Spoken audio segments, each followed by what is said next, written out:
it definitely has positive health promoting qualities. People who are in the unicorn's presence, but particularly through the horn of the unicorn is where those properties are. Now, we've seen like recordings and all sorts of research saying that just about every health condition other than maybe COVID-19, because after the research, could be healed by the unicorn. Again, this is not something that I can independently verify, but we have seen different attributes, and the unicorn's horn, which is a lot easier to access than the unicorn itself throughout the last 6,000 years of history, has had those incredible health-promoting effects. What was really interesting is we never found out the reason why in terms of this, other than we believe that God, the creator, kind of basically imbued that power into the unicorn. And so that's just a basic, the best understanding that we have about the unicorn and its magical health-promoting kind of qualities. All this and more coming up on this episode of the Truthseekah podcast. Really quick, before we get started, if you are blessed by this ministry, if you're blessed by this platform, anything that I bring to the table, I ask you to partner with me via Patreon. Go to patreon.com/Truthseekah and you unlock rewards, my entire discography of music, webinars, meditations, weekly hangouts, and so much more. Patreon.com/Truthseekah. Go check it out. Won't you come and take me away? I just wanna be with you. Won't you come and take me away? To a place to walk on troubled seas, faith to stand when I don't believe. I just wanna be with you. Won't you come and take me away? I just wanna be with you. Won't you come? You are now locked into the Truthseekah podcast, streaming live at truthseekah.com, your source for spiritual and inspirational music, teachings, and media. This show is designed to help you grow in your walk with Christ and advance the kingdom of heaven. And now, your host, Truthseekah. Ladies and gentlemen, I'm your host, Truthseekah. Welcome to the Truthseekah podcast. Today, my guest is Alfonso Colasuonno. Alfonso, how are you, man? Welcome to the podcast. Hey, Truth, I'm doing great. How are you doing today? Oh, man, doing pretty good, except for the, technical difficulties with the camera. Go shoot a music video, then come back to try to get the settings right and have no idea really what I'm doing, but we're going to make it happen, man. So, and excited to be here with you, though, bro. Absolutely. And I know a thing or two about technical difficulties myself. So, just roll with the punches. Roll with the punches. That's what it is. Make it happen. So I remember getting an email from you, I think, and then from maybe your publisher some time back. And I just, you read the synopsis of what you were talking about and bring it to the table. And I was like, nah, I don't know if I want to have that conversation. It just seemed kind of weird, right? At first. And it was like, I don't want to have that talk. No. And I was getting a couple emails and it just didn't stand out to me until honestly months later, and I'm doing my own research, and then your email pops up again and I'm like, you know what? This would be a very interesting conversation, actually. Let's make it happen. So I sent you the scheduler to book it, and we're gonna talk about unicorns. We're talking about myth, mysticism, esoteric, where they fit in, the mythical beings, the real creatures, all of that. And I've kind of been studying some of that stuff, so I know it's going to be a good conversation, man. So for people who don't know who you are, what you bring to the table, just kind of give yourself a quick introduction, and we'll start there, then we'll unpack these unicorns. Sure, Truth. So my name is Alfonso Colasuonno. I am the co-author of the Book of the Magical Mythical Unicorn, published with John Hunt Publishing out in the UK. I also am the co-founder of a clothing line called Real Unicorn Apparel. That's realunicornapparel.com. And, in another life, I'm also the creative director and editor for Aviation Hall of Famer Pete Zaccanino, who's the CEO of Park City Aviators out in Utah. And I find a lot of fulfillment. So I'm a very versatile guy. And basically, the the model that I kind of bring to the table and to everything that I do is just, does it sound interesting? And, I was smiling, Truth, when you were saying about, when you first got those emails, because when my co-author, because the Book of the Magical Mythical Unicorn was not my idea, it was hers. She was just looking for a co-writer to work with. I knew nothing about unicorns, and honestly, my only frame of reference were Lisa Frank folders. I had no idea there was so much to it. But I'm glad I joined and signed up for that ride with my co-author, Vakasha. May she rest in peace. Yeah. So unicorns, what did you find out? What's the big, the big secret? Were they real creatures? Are they symbolic? And probably all of the above, right? Yeah, I think that's a good way to say it, is all of the above. And, just everything that I'm going to say here with you, Truth, on the podcast, I just want to put this caveat out there that this is just to the best of my understanding, my own and Vakasha's, from personal experience, research, and just best judgment. But, from our findings, we found that the unicorn was referenced in all sorts of historical ancient cultures from the earliest known period of civilization. If you go back to about 4000 BC, when you see the rise of cultures like Sumer, a few centuries later in China, a few millennia after in the Indus Valley and into the Middle East, Mesopotamia, the Babylonians, and eventually into ancient Greece and Rome. All of these ancient cultures and more had the unicorn referenced in their art, their myth, their culture. Same in different religions. There's 8 references to the unicorn in the Old Testament from the Septuagint, when ancient Greek translators translating the Bible from Greek to Hebrew, from Hebrew to Greek. Sorry. There's also references to it a lot in Hinduism and other religions as well. And as we were collecting this evidence, I started thinking well, there's definitely a historical unicorn, but it's not just purely literal. It's also symbolic. It's how I think a lot of people interpret the Bible. And there's certain parts that are meant to be understood literally, others that are symbolically, and others that are more just kind of a blend of the two. And I think that there's a lot of mystery about the unicorn because it kind of, slips between those boundaries, those understandings that we have.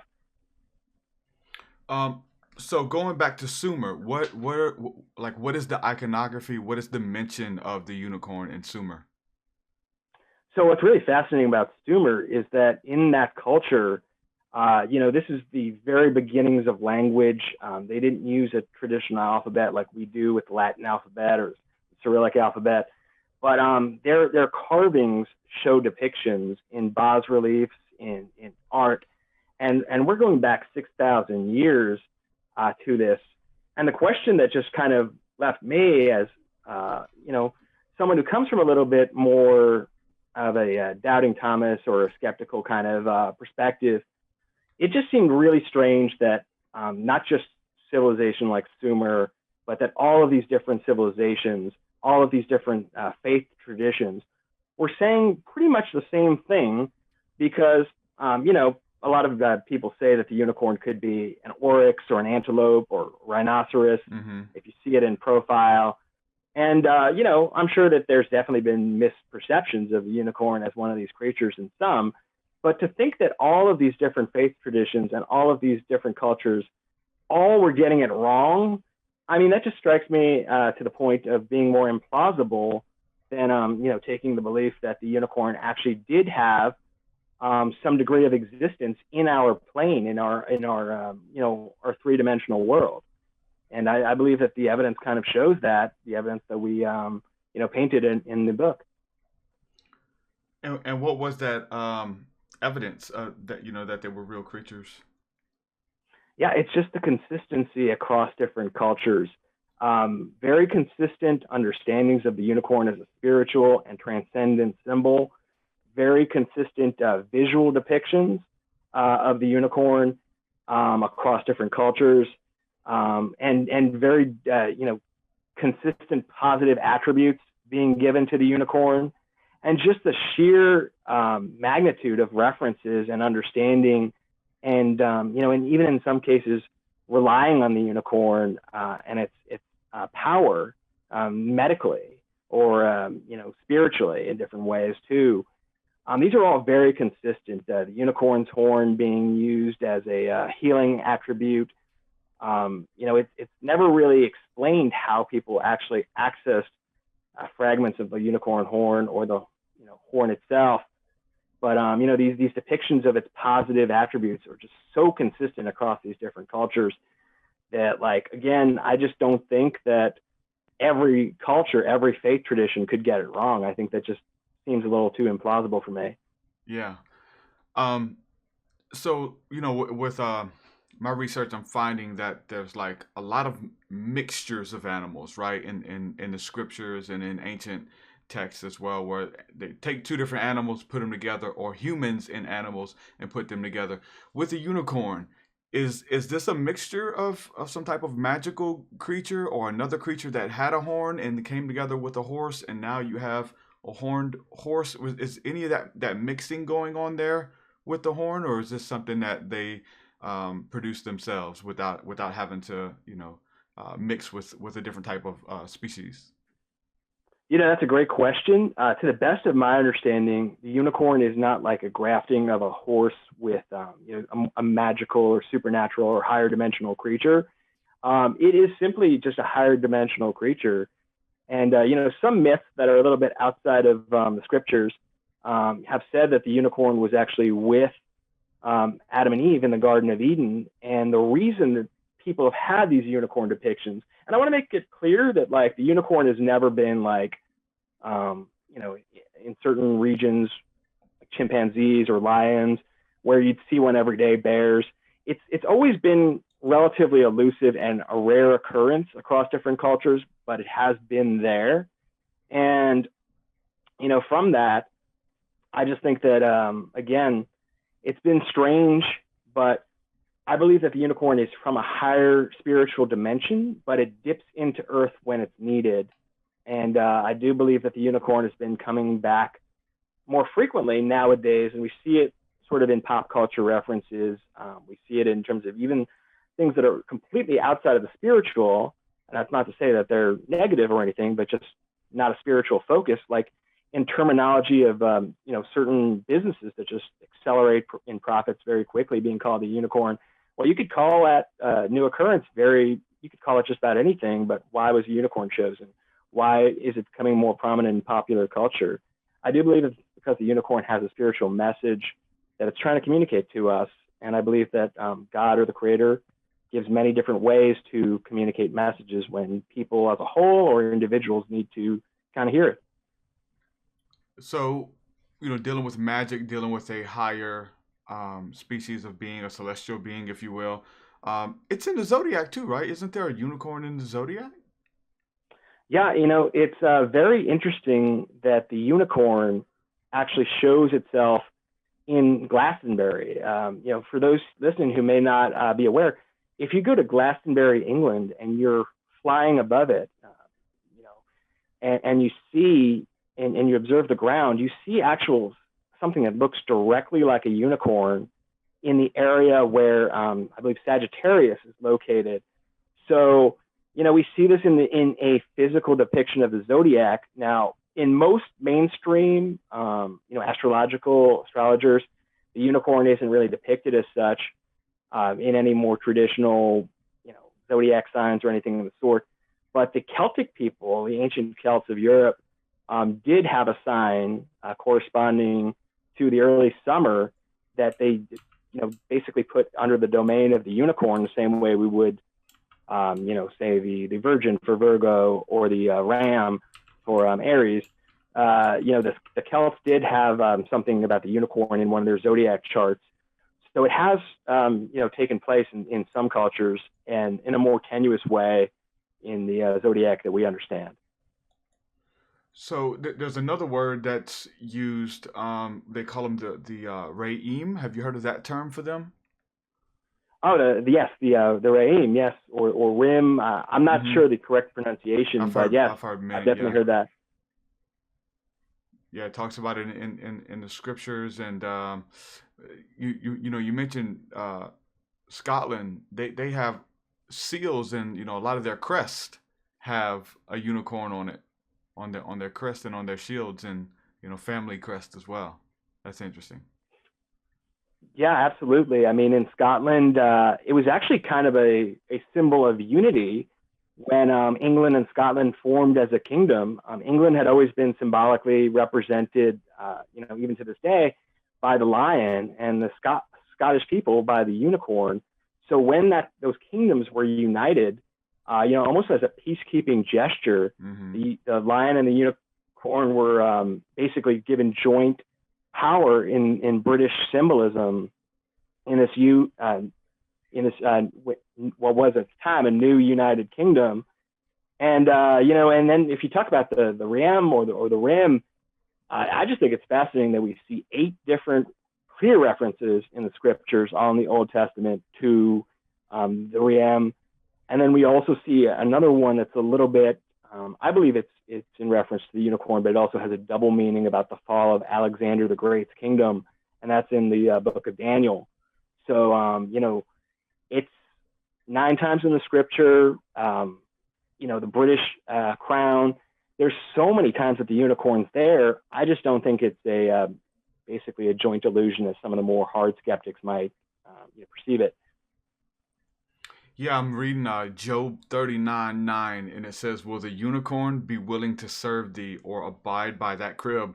And it continues to go on, and it's referencing the Zodiac. It's actually referencing the star systems and constellations that go around and serve and bring about the seasons and all of that kind of stuff. But the original wording that was used there is unicorn, which is in the earliest text that we have, right? The King James, some of the earliest translations that we have. But it's since been changed there. But obviously that the idea of the unicorn being a singular, an animal with one horn, right? Yes. And they changed it to ox. But ox is definitely noted for having 2 horns. Yep. Yeah, I think this comes into different Bible translations. That's an issue right there. But just in terms of limiting it to the unicorn, the original Greek translators of the Hebrew, they were directly translating it as unicorn because the Hebrews referenced it in these various scriptures, twice in Numbers, once in Deuteronomy, once in Job, in the passage you mentioned, 3 times in the book of Psalms, and also once in Isaiah, and then the more ambiguous reference in Daniel. But in those, the unicorn is just continuously positioned as a creature above man but below God. So I think that's a point that's important to mention, is for those who are really drawn to the unicorn, its energy and the spiritual path that it could help lead you on, is to just remember that the unicorn is not God. It is same as us in all of creation. It's an aspect, a manifestation of God through creation, but it is at a higher plane than we are at this current state. Well, there's a bunch of creatures or animals that we would consider, magical. I mean, even talking about the Sasquatch and those things, right? These beings that many people believe travel back and forth and can disappear and can cloak and show up to humans whenever they desire, or they feel like, that they won't be threatened if they show up, kind of thing. And so people talk about having all types of encounters with animals that existed at one time or were commonly known that don't dwell in this energy, in this consciousness anymore, but every now and then they pop back in. I mean, we've heard stories about the pterodactyl. We've heard stories about the T-Rex, a small baby T-Rex. Jordan Maxwell was noted for sharing an encounter that he had. Sasquatch and those things, the Thunderbird, many other physical beings that are here one moment and then they're gone the next. And so it's believed that even a Sasquatch was like a interdimensional being that can pop in and out of our reality at will, or can cloak and uncloak, kind of thing, which is, really interesting, when obviously unicorns are usually synonymous with magic, right? I mean, I don't know if I'd necessarily say it's synonymous with magic in the sense of being used for anything positive or Well, potentially what about the healing negative. aspect of it as Oh, well? yeah. I mean, I guess maybe it's just a question of terminology. It definitely has healing Magical. properties. Oh yeah, magical is definitely a better way to put it, maybe. But yeah, just it definitely has positive health promoting qualities. People who are in the unicorn's presence, but particularly through the horn of the Hmm. unicorn is where those properties are. Now we've seen like recordings and all sorts of research saying that just about every health condition other than maybe COVID-19, because after the research, could be healed by the unicorn. Again, this is not something that I can independently verify, but we have seen different attributes, and the unicorn's horn, which is a lot easier to access than the unicorn itself throughout the last 6,000 years of history, has had those incredible health promoting effects. What was really interesting is we never found out the reason why in terms of this, other than we believe that God, the creator, kind of basically imbued that power into the unicorn.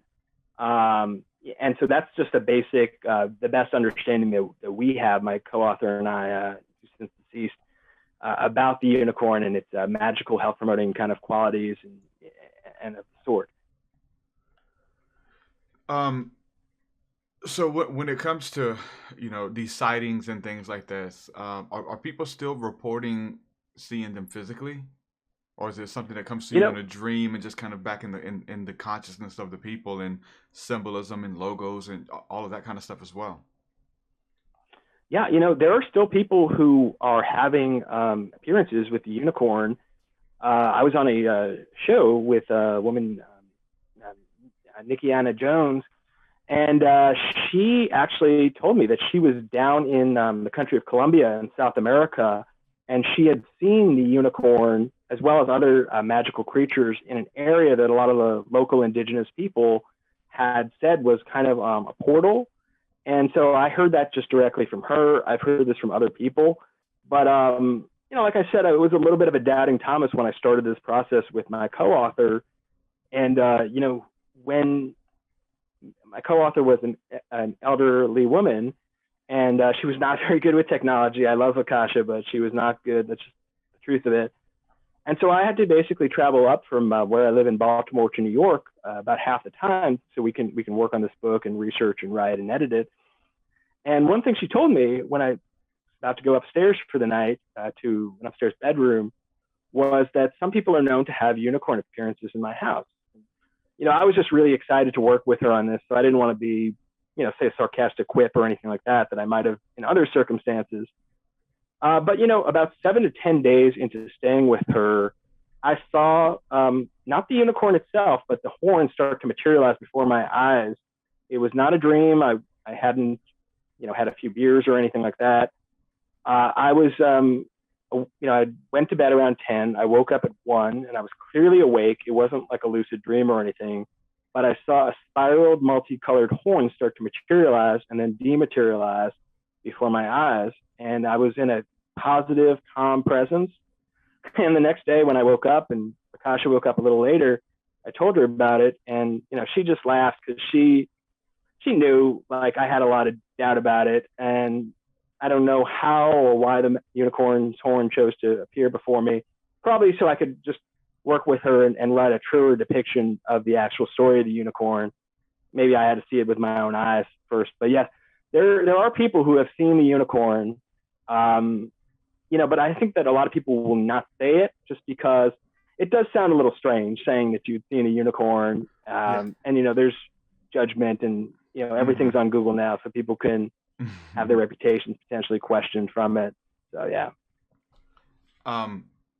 Do you in your study as have you seen that, or maybe there was a an act or a call to push them into myth versus um, getting rid of the depictions of them as physical creatures? Because we see that a lot. And the research I'm doing, there was not just a unicorn, but many other beings that existed that it seemed like there was, the early Knights Templar and many other sects were erasing their memory off of the face of the earth, and they were hiding all of this information about these type of creatures that were once here and dwelt with mankind. Now, in your study, did you come across any of that? Like there was like trying to erase them off of the face of the earth and erase their memory kind of thing? I did, but in maybe a little bit of a different depiction. Nothing like a personal censorship of the unicorn and trying to write it out of history or suppress the knowledge or remove documents, at least to our understanding. I mean, not to say that it didn't happen, but what we did see is that around the beginning of the Enlightenment, it started in Italy, there were people commissioned to basically defend the unicorn by Italian noble leaders like the Medicis against some of the more scientific, aspects, saying that it didn't exist, that the horn had no redeemable properties, health promoting, magical, or anything else. So really around the time of the Enlightenment, starting out of Europe and then just continuing and accelerating and expanding beyond there, the last 5 centuries or so, we've seen just the skepticism of the post-Enlightenment world kind of do a lot to remove the unicorn and other kind of cryptids who may cloak and uncloak into our world, or just anything that's outside of the proven by science. And and there's nothing wrong with science. I think it's wonderful.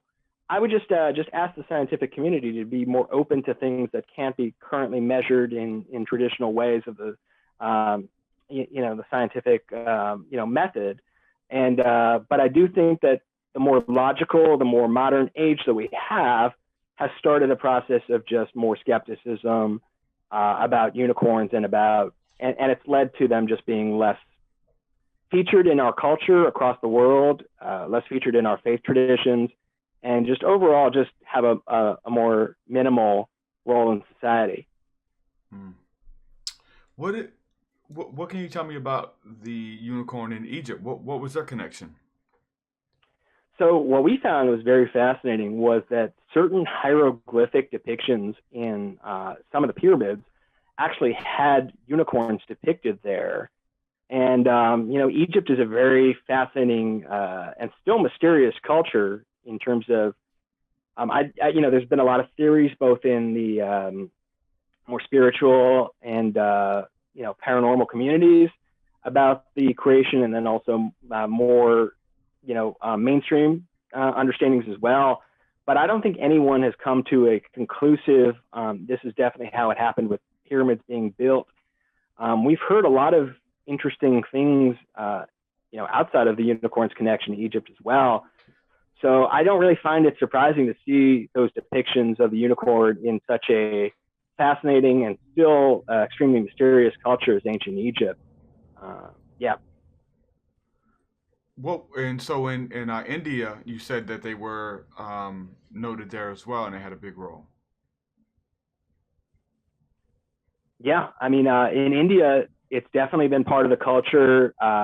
Even on incense burners in the first Indus Valley civilization sprung up in Mohenjo-daro and Harappa. Again, we see the unicorn. Why is it the unicorn on all this symbolism? Why isn't it the Bigfoot? Why isn't it Leviathan? Why isn't it a dragon? Why is the unicorn so prevalent across other cultures? And I mean, I can't really speak to the truth or lack thereof of anything else because I just haven't studied it in as depth. But it's just fascinating to see how the unicorn immediately springs up with the springing up of these cultures, like in India. And in India, it even, there's some traditions that actually say that the unicorn saved India from conquer by Genghis Khan, one of the most fearsome military leaders and, probably one of the most merciless. There's a lot of myths about the unicorn appearing to Genghis Khan when he was at the Jatanaring Mountains right at the foot of India going south into the subcontinent, saying that the unicorn appeared before Genghis Khan, took a knee before it, and Khan believed it was his father's spirit communicating to him through the unicorn. basically saying it's a bad idea. We're not going to bother the people of India. And they didn't. Anyone could just verify this with a little bit of historical research themselves. Genghis Khan and the Mongol Empire under Genghis Khan, never conquered India. And, we see many legends and many sources, authoritative sources, saying it was because of the unicorn. So, I always just believe where there's smoke, there's fire, and there's a lot of smoke here. Mm-hmm. What has been the response for you, with the book and going on other interviews, and you've been on the Leak Project and Coast to Coast AM and some of these other bigger platforms? What has been the response with people sharing their experiences or their thoughts on such an idea of bringing this information back into the consciousness of the people, dealing with unicorns and other cryptids like that? Oh, it's been wonderful. And I always, really encourage listeners to communicate with me directly on the site. If you go to realunicornapparel.com and then the page for the Book of the Magical Mythical Unicorn there's a contact page right there. And so if you have any experiences you want to share with me, if you have any information that maybe my co-author and I, it eluded us in the research process, we tried to be as thorough as possible, but that very well could happen. People have been sharing their experiences and information with me and just their appreciation. And honestly, for me, that's great. But even more, it's just, this has been my co-author's passion for 40 years of her life. She created the Unicorn Archive. And even in her passing in 2020, to see, her vision go out there, and for me to play my part as not like a channel in the spiritual sense, mm-hmm. but a channel for getting the message out there of the unicorn. It's an honor and it's a privilege, and I appreciate all the feedback from anyone who resonates with the message, resonates with the book, and I'm always open to communication with anyone who wants to talk to me about anything unicorn related. So it's just been a blast, honestly. That's awesome. That's awesome. That's a good, it's a good deed too, whenever we can do that for somebody and not, be able to, reap the rewards or the benefits of it there. We do it because, you knew what it meant to her to finish this project and to get it out. So that's super commendable, man. That's awesome. Thank you. Dealing with cryptozoology, and that passion. Who are some of your influences in cryptozoology or the paranormal early on? I mean, a lot of those influences just came from when I was younger. A lot of the Random House books on the unexplained, Mystic Places was one of the first books that really kind of spoke to me. And, then going into different sources like David Wilcock was a big influence as well, into the more recent years, and just devouring just about anything, any kind of source. But a lot of those more compendiums from Random House about the unexplained were the biggest early influences that I had towards this, just the collection of different experiences. So those have always been kind of my sources. And then even things that are not understood or meant to be direct explorations, but things like even entertainment, like the X-Files. I was a big fan of that show, and just observing it and just leading me down paths and finding books, finding information online about all these topics. It just spoke to me from an early age. And, just I've always had a real curiosity for the world. And as much as I respect science, I do believe that, the simple premise of if we were to travel back in time 200 years and communicate anything about our lives to the people of 1822, they would think that we, were a higher creature, or at least have a very good chance of perceiving it as such, because everything that we know and honestly take for granted is so removed. Yeah. So I just think like the scientific process is going to continue to accelerate and expand. And just because we can't understand something now doesn't mean that we can't understand it in the future in a more traditional way. And so I've just always been curious because of that deep curiosity. But I also want to see evidence as well, and not just believe everything just because a theory is postulated. Yeah, for sure, for sure. In your research and studying those kind of things, did you ever run across the work of J.C. Johnson?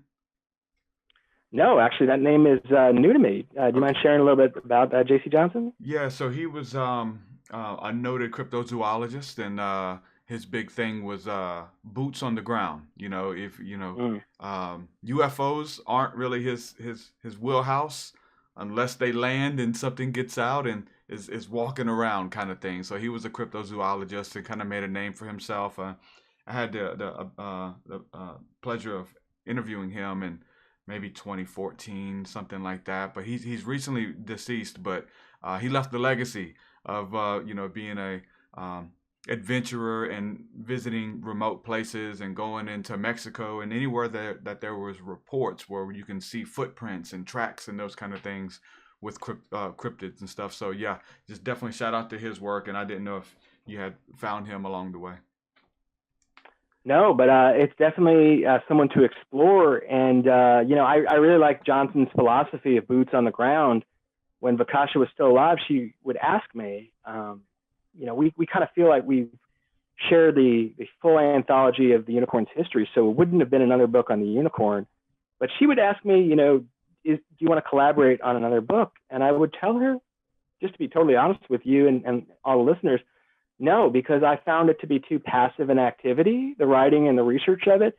And what I hope to do in the next few years is start investigating both for the unicorn and other, cryptids and other just paranormal and supernatural aspects, to either through a series of books or documentaries to start exploring things with an open mind, and just listening to skeptics, also listening to believers and locals in certain areas, and just kind of like then just immerse myself in the experience myself and see from all these different viewpoints and the actual experience, can I get a beat on what's going on here?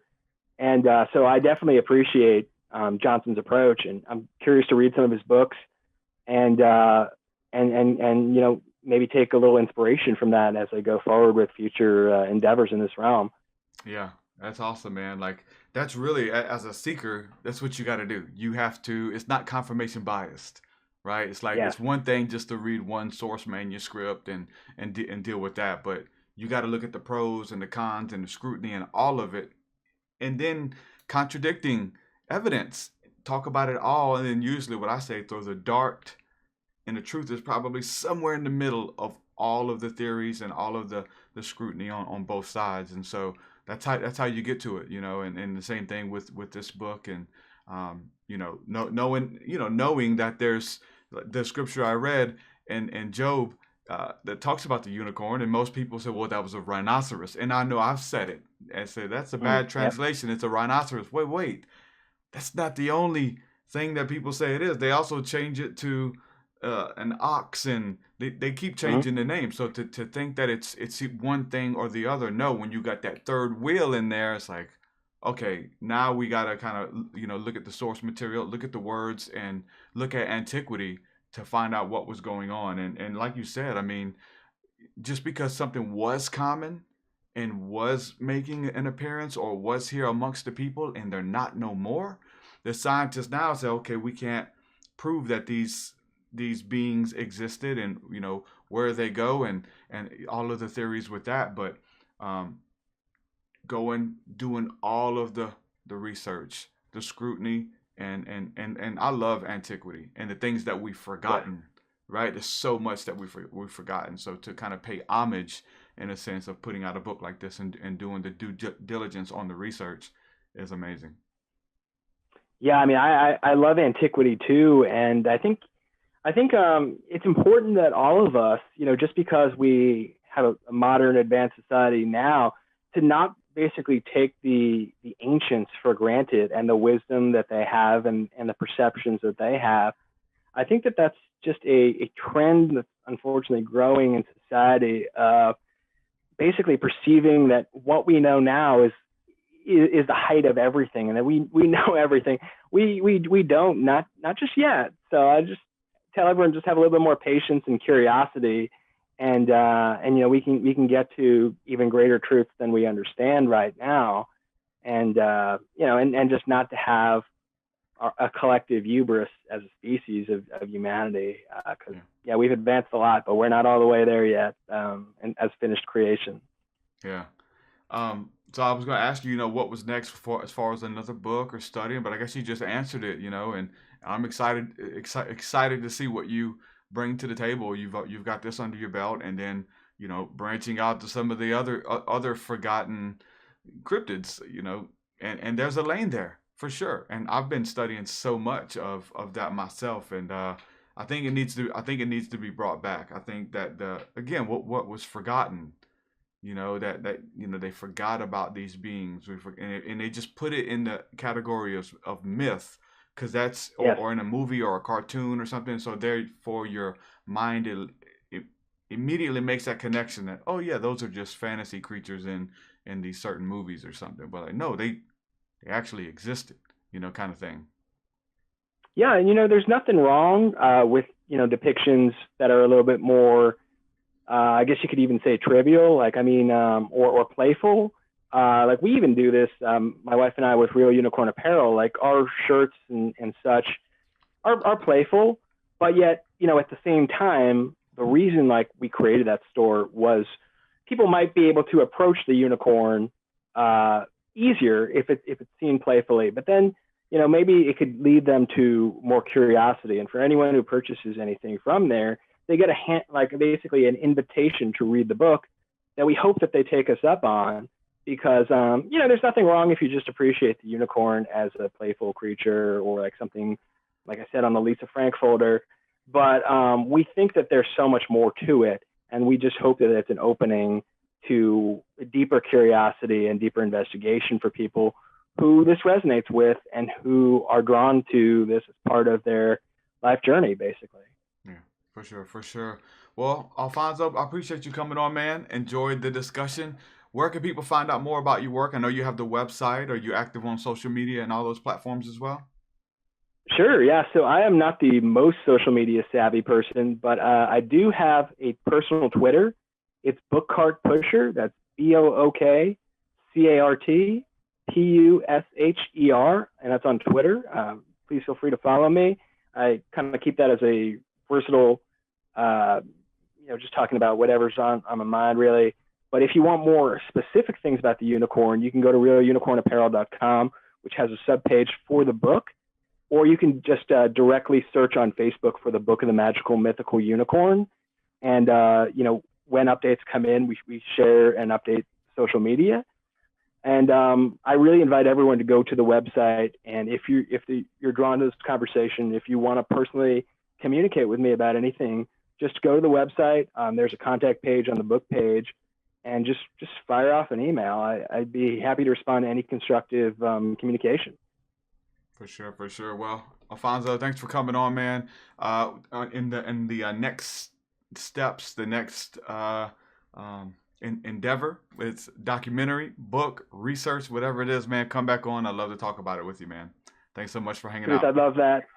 Thank you so much. It's been an absolute pleasure. Really appreciate it. All right, my brother. Many blessings. Thank you.